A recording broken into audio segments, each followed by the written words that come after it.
Studio 4 Telugu news కి స్వాగతం. ముందుగా ముఖ్యాంశాలు.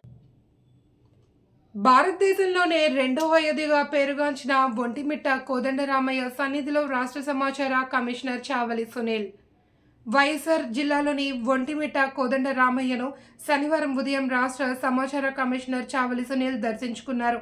సీతారామ లక్ష్మణులకు ప్రత్యేక పూజలు నిర్వహించారు. ఆలయ మర్యాదలతో ఆయనకు టీటీడీ వేద పండితులు ఘన స్వాగతం పలికారు. దర్శనానంతరం రంగం మండలంలో తీర్థప్రసాదాలు టీటీడీ అధికారులు అందించారు. ఆలయ విశిష్టత గురించి రాష్ట్ర సమాచార కమిషనర్ చావలి సునీల్ కు వేద పండితులు వివరించారు. ఈ కార్యక్రమంలో రెవెన్యూ, పోలీస్ అధికారులు పాల్గొన్నారు.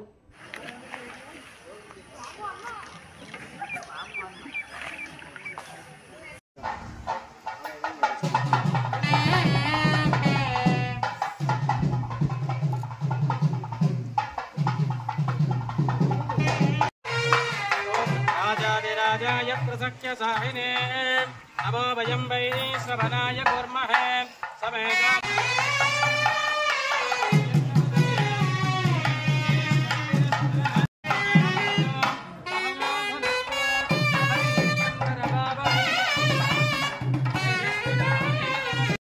इंद्र प्रसादाद वाच्यापि वर्धुनमश्नुते दक्षिण दिग्भागे धर्मराजो